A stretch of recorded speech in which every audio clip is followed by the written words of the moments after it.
Hey, it's Mike with DRUMline, and Jason Bittner just brought in his plastic bag. In California, it's now 10 cents to buy a plastic bag. I brought one from home, so I didn't have to spend 10 cents. He brought his plastic bag all the way from home. Where do you live, Jason? New York. Jason lives in New York. Anyway, we had a lot of fun last year, and you are quite the Neil Peart influenced drummer, and you pull it off like nobody's business. Thanks.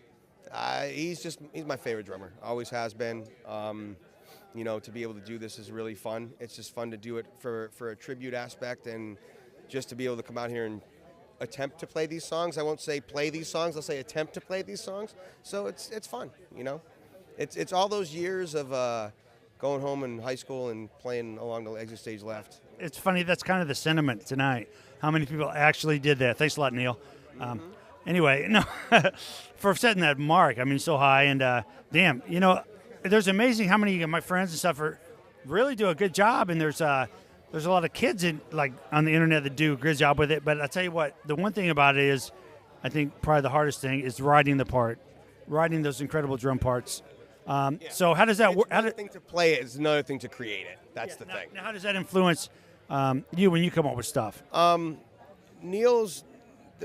I would say the way that Neil has the biggest impact on the way I create drum parts per se is I always took from the same school that he did of basically throw everything in except for the kitchen sink, and if anybody says, unless anybody says take it out, leave it in there, and then replicate that same part night after night after night. So just the constant preparing for the part, the recording it correctly, and then the execution of the same part, consistently night after night are all the characteristics of my playing that I took directly from Neil.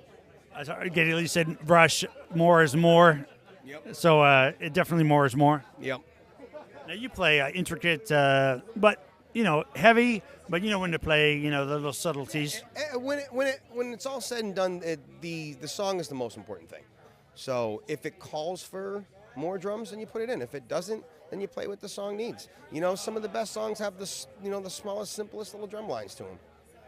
Even Rush songs. Some of the coolest ones are players, some of the ones that aren't so hard, if there are any that aren't hard. Well, last year I went from, I think I recognize that guy. I think it's Jason Bittner, and now I know just how cool Jason Bittner is. Amazing person. Kids, if you're going to be like somebody, don't be like Jason Bittner. But no, get a real job. And what should kids do? What should they do? I don't know. Don't perceive this as a career. Think of something that's going to make you money instead of spend money. Okay. Yeah, you spend more than you make on the drums themselves. Did we talk about what song you're playing? I'm doing Natural Science and Passage to Bangkok tonight. Oh, wait a second. Last time you did Natural Science? Last time I did half of Natural Science because the rest of the band didn't learn the song. So this year, Brian has a new band, and they learned the song this year, so we're going to do it in its entirety this year. And Passage to Bangkok is kind of like pretty rare. The Rush didn't play it that much. Yeah, it's one of my favorite songs, though. Another exit stage lefter. All right. Yep. Now you're replicating the live version when you say out of exit stage live? Yeah. Okay. Yep. All right. That's the plan. Do you get the cowbell in there for that one part? Okay. Absolutely. All right. Awesome. Awesomeness. Jason Bittner. Bittnerized once again. Thank you. All right.